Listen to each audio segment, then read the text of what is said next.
Halo, selamat pagi pemirsa. Senang sekali ya dapat menyapa pemirsa kembali tentunya dalam program TVR 09 bersama saya Alfat Rizky dan juga rekan saya. Dan tentunya bersama saya Elisa Purba. Pemirsa, seperti biasa dalam 30 menit ke depan kami akan menyajikan kepada Anda sejumlah berita nasional.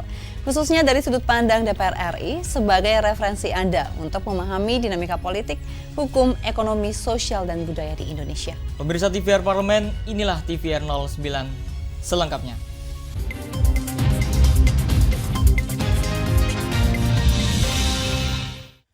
Pemirsa, kita awali TVR 09 pagi ini dari berita Komisi 3 DPR RI yang berharap razia dan tilang uji emisi dapat mengurangi polusi udara. Namun, sosialisasi dan edukasi kepada masyarakat perlu menjadi prioritas.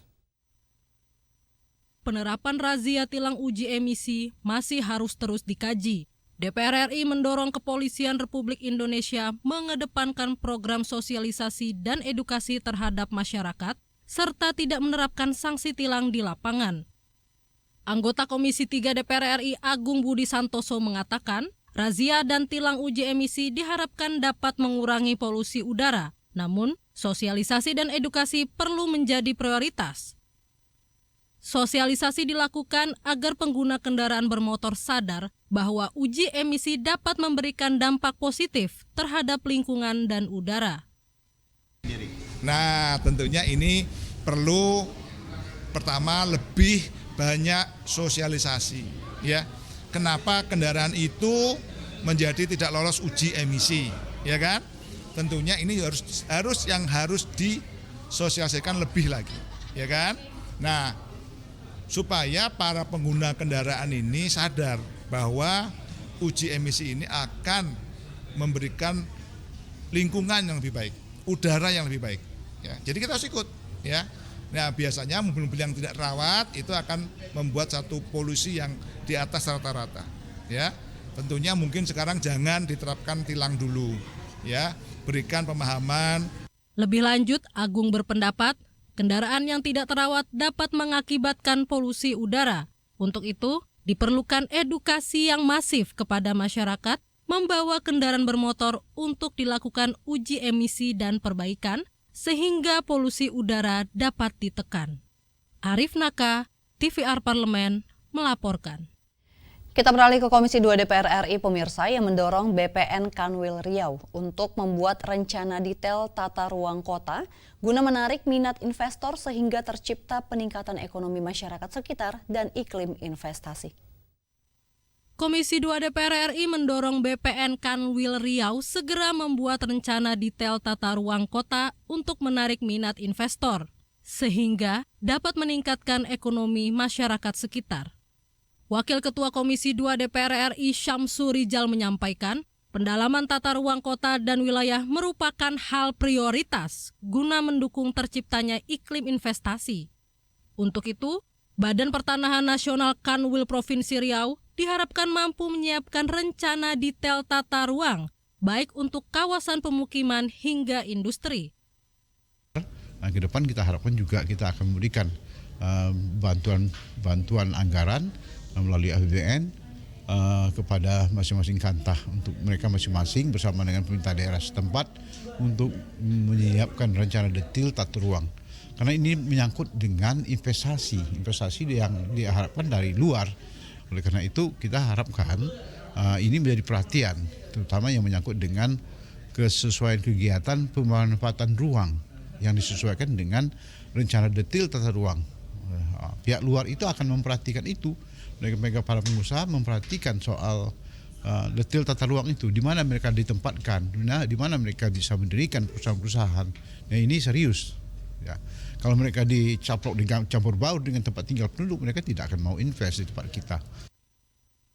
Untuk mendorong iklim investasi, diperlukan penyederhanaan regulasi melalui Undang-Undang Cipta Kerja dan keberpihakan anggaran dalam menyiapkan rencana detail tata ruang. Dari Provinsi Riau, Vinita, TVR Parlemen, melaporkan. Pemirsa, menjelang digelarnya pemilihan umum tahun 2024, Institusi Tentara Nasional Indonesia atau TNI dituntut untuk menunjukkan netralitasnya pada perhelatan Pesta Demokrasi 5 tahunan tersebut. Dan informasinya akan kami hadirkan usai jeda berikut ini. Tetaplah bersama kami di TVR 09.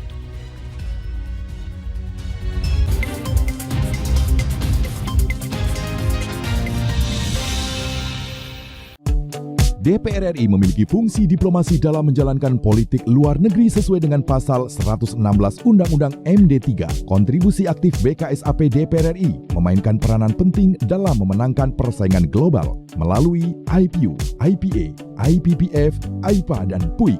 BKSAP memiliki komitmen yang tinggi dalam krisis kemanusiaan dunia. Fungsi diplomasi dijalankan untuk mendukung upaya pemerintah dalam melaksanakan politik luar negeri. Sini ditambang Konflik yang terjadi, warga sini tidak mengizinkan. masalah yang tersisihkan menjadi kesenjangan sosial. Ya namanya rakyat kecil gak bisa apa-apa, mau komplain juga gak didengar. Sebab apa? Itu menyangkut isi perut kami semua. Bagaimana memutus keterbatasan untuk didengar? Jadi kalau misalnya masyarakat sudah merasa tidak lagi ada yang memperjuangkan aspirasinya, maka masyarakat memang sangat berhak untuk meminta dewan yang mewakili mereka di parlemen. Kami menyusuri batas-batas peristiwa, mengurai berbagai polemik yang terjadi, meluruhkan suara-suara marginal, menjadi nyata dalam setiap aspirasi, melaksanakan tugasnya sebagai wakil rakyat. Saksikan Aksi Dewan setiap hari Senin dan Rabu pukul 10.30 waktu Indonesia Barat hanya di TVR Parlemen.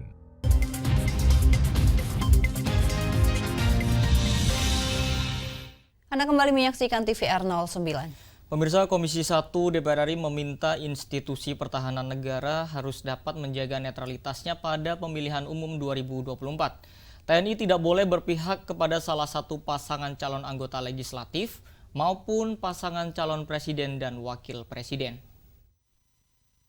Menjelang digelarnya pemilihan umum tahun 2024, Institusi Tentara Nasional Indonesia dituntut untuk menunjukkan netralitasnya pada perhelatan Pesta Demokrasi 5 tahunan tersebut, sehingga mampu memberikan keamanan dan kedamaian situasi nasional. Anggota Komisi 1 DPR RI Muklis Basri mengatakan TNI tidak boleh berpihak kepada salah satu pasangan calon anggota legislatif maupun pasangan calon presiden dan wakil presiden. Karena rakyat adalah satu-satunya unsur yang harus dijaga demi kepentingan nasional. Kan pemilu ini tinggal 100 berapa hari lagi ya, tinggal 3 bulan sekian hari lagi. Nah, kita sama-sama tahu bahwa semenjak reformasi ini kan sudah 5 kali pemilu ya. Ini akan menghadapi pemilu yang ke-6. Ya, 12 Februari 2024. Nah, kita berharap bahwa apa yang sudah dilakukan TNI selama 5 kali pemilu ini ya, itulah yang akan dilakukan juga di dalam pemilu legislatif dan pemilu presiden ini ya. Bahwa mereka berada dalam posisi netralitas, berada di semua di tengah-tengah masyarakat. Adalah milik rakyat TNI itu. Sebelumnya, dalam rapat kerja Komisi 1 DPR RI bersama Panglima TNI Yudo Margono belum lama ini, Komisi 1 DPR RI mengapresiasi jaminan netralitas TNI pada pemilu 2024 yang disampaikan oleh Panglima TNI. Panji Prabowo, TVR Parlemen, melaporkan. Kita beralih ke BKSAP DPR RI yang berupaya mensosialisasikan konsep diplomasi parlemen kepada masyarakat, kaum pelajar dan sivitas akademik sebagai penyeimbang informasi kepada publik tentang peran DPR RI dalam menyikapi isu internasional. Badan Kerjasama Antar Parlemen DPR RI mensosialisasikan konsep diplomasi parlemen kepada masyarakat guna memberikan pemahaman yang tepat terkait pentingnya fungsi diplomasi parlemen seperti memperjuangkan kemerdekaan Palestina. Wakil Ketua BKSAP DPR RI Sukamta menjelaskan, peran generasi muda sangat penting terhadap keberhasilan pelaksanaan diplomasi. Karena kaum terdidik memiliki ide serta gagasan yang baik untuk memastikan upaya diplomasi berjalan dengan baik. Kunjungan dari pimpinan dan anggota BKSAP ke daerah-daerah ya. kadang-kadang ke Pemda, kadang ke kampus, dan utamanya memang ke kampus-kampus, baik itu di Jogja, di Padang, di Palembang, di Bandung, di mana-mana sebagai satu sosialisasi, tapi juga penyerapan ide, gagasan, dan aspirasi dari para mahasiswa. Ide-ide terobosan-terobosan dari para mahasiswa itu cukup menarik untuk di follow up. Sementara itu, anggota BKSAP DPR RI Ratih Megasari Singkaru menegaskan, kegiatan BKSAPD ini sangat penting bagi akademisi, khususnya para mahasiswa, terkait pentingnya isu internasional, hubungan diplomatik antar negara, dan perdamaian dunia. Penting kalau menurut saya penting ya, kadang tuh kita tuh tidak terlalu melek dengan urusan di luar daripada negara kita gitu. Karena ternyata isu-isu internasional itu juga sangat penting dan juga ternyata tanpa kita sadari pun sangat berpengaruh juga di negara kita gitu. Jadi kinerja BKSAP itu kenapa kita sosialisasikan agar masyarakat ini bisa mengetahui bahwa ternyata diplomasi antar negara tuh penting sekali. Dari DIY, Ade Andriansyah, TVR Parlemen melaporkan. Pemirsa, Badan Legislasi DPR RI berharap rancangan Undang-Undang Daerah Khusus Jakarta atau RUU DKJ memperkuat aspek sosial dan juga kearifan lokal khususnya pada masyarakat Betawi. Badan Legislasi DPR RI menggelar rapat dengar pendapat umum bersama para pakar, praktisi, dan tokoh-tokoh Betawi membahas rancangan Undang-Undang Daerah Khusus Jakarta sebagai dampak disahkannya RUU IKN. Anggota Badan Legislasi DPR RI, Hermanto berharap rancangan Undang-Undang Daerah Khusus Jakarta atau RUU DKJ memperkuat aspek sosial dan kearifan lokal, khususnya pada masyarakat Betawi. Hermanto menuturkan, Jakarta merupakan ibu kota yang memiliki banyak aset dan nilai sejarah terhadap perjuangan dan kemerdekaan Republik Indonesia. Menurutnya, pasca berubahnya status DKI Jakarta menjadi DKJ, ciri khas Betawi dinilai penting untuk memperlihatkan identitas budaya di tengah perkembangan kota Jakarta yang semakin modern.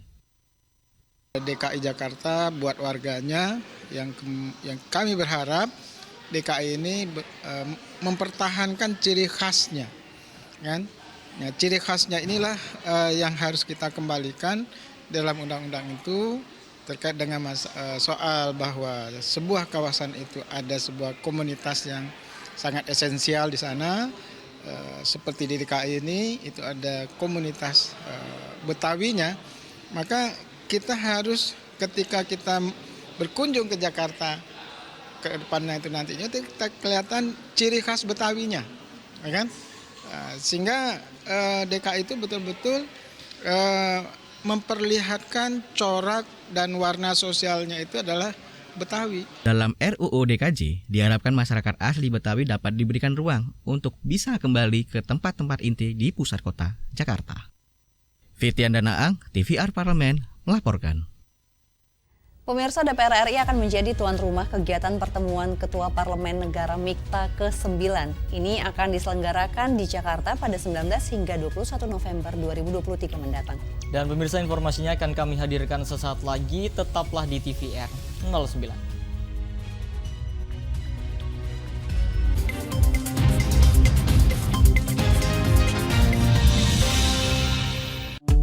DPR RI memiliki fungsi diplomasi dalam menjalankan politik luar negeri sesuai dengan pasal 116 Undang-Undang MD 3. Kontribusi aktif BKSAP DPR RI memainkan peranan penting dalam memenangkan persaingan global melalui IPU, IPA, IPPF, AIPA, dan PUIK.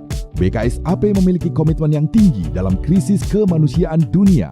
Fungsi diplomasi dijalankan untuk mendukung upaya pemerintah dalam melaksanakan politik luar negeri.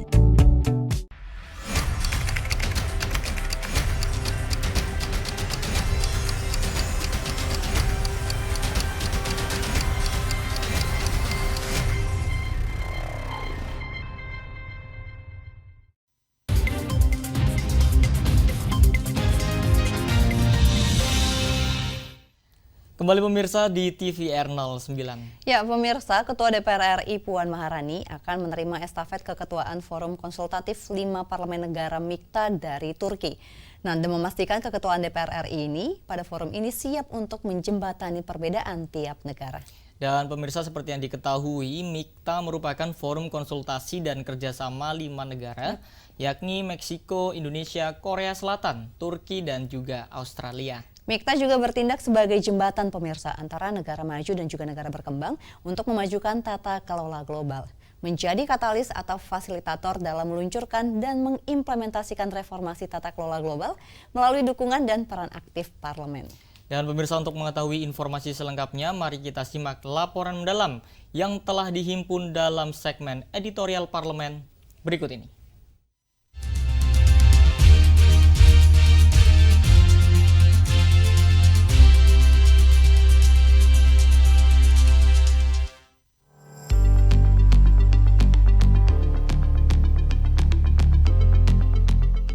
DPR RI akan menjadi tuan rumah kegiatan pertemuan Ketua Parlemen Negara MIKTA ke-9 yang akan diselenggarakan di Jakarta pada 19 hingga 21 November 2023. Ketua DPR RI Puan Maharani menerima estafet keketuaan Forum Konsultatif 5 Parlemen Negara MIKTA dari Turki.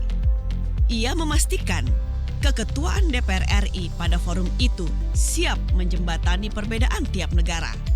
Seremoni serah terima ini dilakukan usai acara 8 MIKTA Speakers Consultation di Istanbul, Turki pada Kamis 9 Maret 2023. Puan menerima estafet keketuaan dari Ketua Majelis Agung Nasional Turki, Mustafa Şentop. MIKTA merupakan forum konsultasi dan kerjasama 5 negara, yakni Meksiko, Indonesia, Korea Selatan, Turki, dan Australia. Forum tersebut dibentuk pada tahun 2013 yang bertujuan untuk menjembatani kepentingan antara kelompok negara maju dan negara berkembang. Pada pertemuan Ketua Parlemen Negara MIKTA ke-9, Indonesia sebagai tuan rumah akan mengangkat tema besar Strengthen Multilateralism, Addressing Intergenerational Challenges dengan 3 subtema besar yang akan dibahas oleh Ketua Parlemen negara-negara anggota MIKTA. Subtema pertama, Harnessing the Power of Youth, A Better Future, atau memanfaatkan kekuatan pemuda masa depan yang lebih. Diangkat karena melihat adanya potensi besar pemuda untuk menjadi agen dan mitra dalam mencapai perdamaian, keamanan internasional, serta SDGs. Subtema kedua, Climate Action Beyond Pledges and Commitments, atau aksi perubahan iklim melebihi dari sekedar ikrar dan komitmen diangkat, karena melihat persoalan mengenai perubahan iklim tidak hanya mengancam penghidupan umat manusia saat ini, namun juga dapat berdampak buruk pada kondisi di masa depan. Terakhir, subtema ketiga, Global Governance in Question, How Parliament Should Act, atau permasalahan tata kelola global, bagaimana seharusnya parlemen bertindak. MIKTA memandang dunia saat ini berada di persimpangan jalan. Semua krisis yang saling bersinggungan muncul untuk menantang bagaimana multilateralisme mengatasinya. MIKTA bertindak sebagai jembatan antara negara maju dan negara berkembang untuk memajukan tata kelola global. Pada masa persidangan ini, DPR RI akan mengagendakan serangkaian kegiatan diplomasi parlemen sebagai upaya meningkatkan hubungan kerjasama antar parlemen. DPR RI akan menjadi tuan rumah dan memimpin pertemuan 5 ketua parlemen negara ekonomi berkembang yang terdiri dari Meksiko, Indonesia, Korea Selatan, Turki, dan Australia atau MIKTA. Penyelenggaraan MIKTA Speakers Consultation ke-9 di Jakarta akan dilaksanakan pada tanggal 20 November 2024 dengan tema memperkuat multilateralisme dan menjawab berbagai tantangan antar generasi. Memegang tampuk kekuatan MIKTA pada tahun 2023 ini akan menjadi momentum penting bagi Indonesia. Mengingat di tahun ini, MIKTA genap berusia 10 tahun. Di bawah keketuaan Indonesia, MIKTA diharapkan dapat memperkuat multilateralisme untuk mendorong keamanan, stabilitas, dan kemakmuran bersama. Kemitraan tersebut diharapkan dapat menunjukkan kontribusinya dalam memberikan solusi konstruktif di tengah tantangan global. Tentu saja hal ini sejalan dengan program prioritas Indonesia sebagai Ketua MIKTA tahun ini, yaitu mewujudkan penguatan multilateralisme demi pemulihan global yang kuat dan inklusif. Tim Liputan TVR Parlemen melaporkan.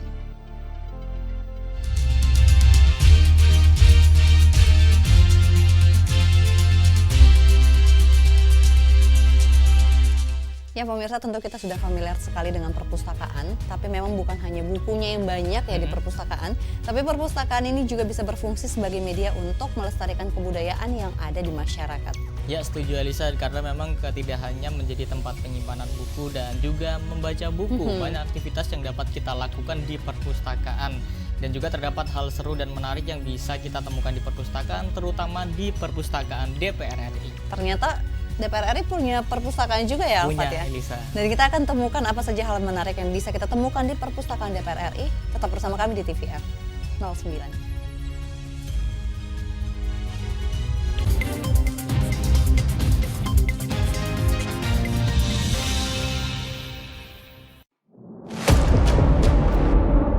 Sini ditambang. Konflik yang terjadi, Warga sini tidak mengizinkan. masalah yang tersisihkan menjadi kesenjangan sosial. Ya namanya rakyat kecil gak bisa apa-apa, mau komplain juga gak didengar. Sebab apa? Itu menyangkut isi perut kami semua. Bagaimana memutus keterbatasan untuk didengar? Jadi kalau misalnya masyarakat sudah merasa tidak lagi ada yang memperjuangkan aspirasinya, maka masyarakat memang sangat berhak untuk meminta dewan yang mewakili mereka di parlemen.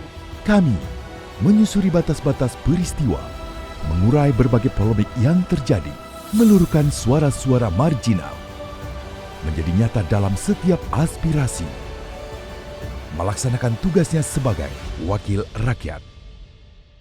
Saksikan Aksi Dewan setiap hari Senin dan Rabu pukul 10.30 waktu Indonesia Barat, hanya di TVR Parlemen.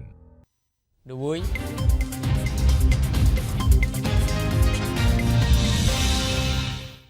Anda kembali menyaksikan TVR 09. Ya Elisa dan juga pemirsa, di era digital sekarang ini banyak ya perpustakaan ini sudah bertransformasi menjadi digital. Yep. Salah satunya perpustakaan DPR RI yang sudah menggunakan sistem klasifikasi Dewey Decimal Classification yang berfungsi untuk mempermudah kita dalam pencarian informasi. Betul sekali, karena memang selain itu perpustakaan DPR RI ini Alfat sudah terakreditasi A dan memiliki banyak kegiatan untuk meningkatkan literasi masyarakat. Seperti ada pemirsa diskusi buku, seminar, webinar, dan juga masih banyak kegiatan lainnya. Dan pemirsa, tanpa berlama-lama, mari kita saksikan tayangan hal seru dan menarik di perpustakaan DPR RI pada segmen Intips, Informasi dan Tips. Berikut ini.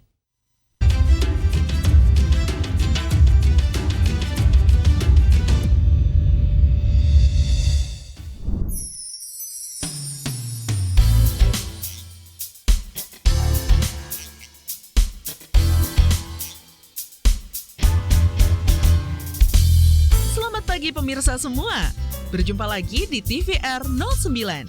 Di episode kali ini, kita akan bahas lebih mendalam hal-hal seru dan menarik yang ada di perpustakaan DPR. Penasaran? Makanya tetap stay tune di TVR Parlemen ya. Pemirsa, kalau boleh tahu nih, ada yang suka kesulitan gak sih untuk nyari buku yang ada di perpustakaan yang banyak itu? Kalau masih ada yang suka kesulitan untuk cari koleksi buku di perpustakaan, yuk kita kenalan sama sistem klasifikasi DDC. DDC atau Dewey Decimal Classification merupakan bagan klasifikasi sistem hierarki yang menganut prinsip desimal untuk membagi semua bidang ilmu pengetahuan. Sistem DDC diciptakan oleh Melville Dewey pada tahun 1876 untuk mempermudah pengguna perpustakaan agar dapat mencari atau menemukan informasi yang mereka cari. DDC kemudian menjadi sistem klasifikasi yang paling banyak digunakan di dunia. Lebih dari 130 negara di dunia menggunakan DDC untuk mengatur dan menyediakan akses ke lokasi perpustakaan mereka, termasuk perpustakaan DPR RI. Oh ya, sistem klasifikasi kita mengikuti Dewey Decimal Classification, ya, artinya DDC. Itu lumrah ya di perpustakaan di seluruh dunia. Ada dua sistem, DDC dan UDC. Nah, yang kita pakai yang DDC itu. Jadi itu pengkelasan buku berdasarkan subjek ilmuannya ya, mulai dari kelas 00 sampai 900. Jadi mulai kelas umum, kemudian ada kelas agama dan seterusnya, sosial, ilmu pengetahuan alam ya, artinya eksakta dan seterusnya, sejarah itu ada di sini. Karena telah menerapkan DDC sebagai sistem klasifikasinya, maka jika pemirsa berkunjung ke perpustakaan DPR, mencari buku ataupun koleksi perpustakaan lainnya bisa menjadi lebih mudah. Ya, sistem penelusurannya ini artinya pelayanan ya, kita terbuka. Jadi pengunjung, pemustaka itu bisa langsung datang ke rak mereka, memilih buku yang mereka inginkan ya. Walaupun kita sediakan juga katalog komputernya, jadi mereka telusur juga di komputer ya, database katalog kita. Kemudian mereka bisa cari langsung di di rak bukunya gitu. Pada era digital saat ini, perpustakaan dan pustakawan juga dituntut untuk bertransformasi dalam menyediakan layanan berbasis internet dan mengurangi penggunaan kertas atau paperless. Ya, mengikuti era digital, kita juga menyediakan koleksi-koleksi buku, majalah yang sudah dalam bentuk digital ya. Jadi, mengikuti perkembangan, buku-buku itu bisa langsung diakses dan dibaca via gadget ya, HP, komputer dan sebagainya. Tuh, variatif banget kan koleksinya? Kurang modern apa coba perpustakaan yang dimiliki oleh DPR RI ini? Sekarang kita cari tahu yuk, produk apa aja sih yang dimiliki perpustakaan DPR selain koleksi buku dan produk cetak lainnya? Jadi produk perpustakaan DPR itu tidak hanya berupa layanan langsung ya. Kita juga memproduksi misalnya berupa buletin, kemudian e-paper ya, dalam bentuk guntingan e-paper berdasarkan subjek. Per hari itu kita kumpulkan ya. Subjeknya itu mengikuti komisi-komisi yang ada di sini. Jadi mulai dari komisi 1 misalnya luar negeri, itu kita tiap hari kita kumpulkan berita dari e-paper tentang luar negeri, sampai dengan komisi 11 anggaran itu kita kumpulkan berita-beritanya. Dari jawaban yang dipaparkan oleh Bapak Widya Calit, kita jadi tahu ya kalau peran perpustakaan itu sentral banget dalam membantu tugas kedewanan di DPR. For your information nih, perpustakaan DPR juga sering mengadakan kegiatan-kegiatan untuk meningkatkan literasi masyarakat loh. Apa saja sih kegiatannya? Oh ya, perpustakaan DPR melaksanakan beberapa kegiatan yang sifatnya bisa merupakan diseminasi informasi, bisa juga merupakan literasi ya. Jadi semacam promosi juga, promosi literasi, diseminasi informasi itu caranya dengan bikin antara kegiatan seminar, webinar ya, juga diskusi buku. Karena pelayanan dan seluruh aspek penyelenggaraan telah memenuhi standar nasional, perpustakaan DPR RI diganjar dengan akreditasi nilai A loh pemirsa. Patut kita acungi jempol nih. Oh ya, kebetulan perpustakaan DPR sudah terakreditasi. Sebelumnya kita baru-baru ini kita baru dapat ya akreditasi nilai A ya dari perpustakaan dari lembaga akreditasi perpustakaan nasional gitu. Kalau pemirsa membayangkan perpustakaan itu membosankan, bau debu, dan juga kuno, berarti pemirsa kurang update. Kesan pertama yang dirasakan waktu pertama kali masuk ke perpustakaan DPR RI itu desainnya modern dan kekinian banget. Selain itu, koleksi bukunya juga update banget loh. Bikin betah deh berlama-lama baca buku di sini.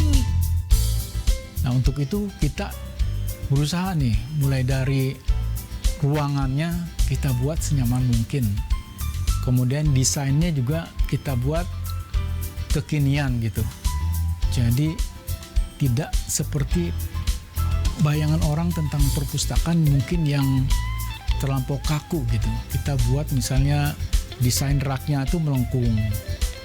Kemudian kita buat banyak pojok-pojok untuk mereka bisa baca gitu. Dan kita usahakan buku-buku yang kita beli juga update gitu, mengikuti perkembangan ya. Buku-buku komputer itu kita beli, buku-buku politik pasti, buku-buku hukum juga kita beli. Kita usahakan itu, jadi dari segi ruangan, gedung kita buat kekinian mungkin, dan koleksi pun kita buat seupdate mungkin nih, selengkap mungkin. Yuk pemirsa, jangan sampai kudet nih karena kurang wawasan dan jarang baca buku. Kalau ada waktu, sempatkan datang ke perpustakaan DPR ya. Sekian dulu episode kali ini. Sampai jumpa di episode TVR 09 berikutnya.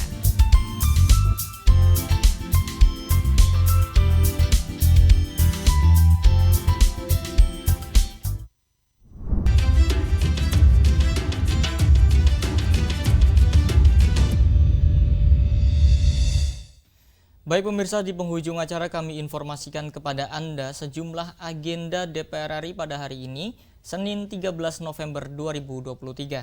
Pemirsa, pada pukul 10 waktu Indonesia Barat akan ada Komisi 2 DPR RI yang mengadakan rapat kerja dengan Menteri Pendayagunaan Aparatur Negara dan Reformasi Birokrasi serta Kepala Badan Kepegawaian Negara guna membahas peraturan pemerintah dari Undang-Undang ASN. Dan pada pukul 14 waktu Indonesia Barat ada Komisi 8 DPR RI yang mengadakan rapat dengan Dirjen Penyelenggaraan Haji Umroh Kementerian Agama Republik Indonesia guna membahas komponen biaya penyelenggaraan ibadah haji tahun 2024. Juga masih ada sejumlah agenda rapat dan juga program DPR RI lainnya pemirsa.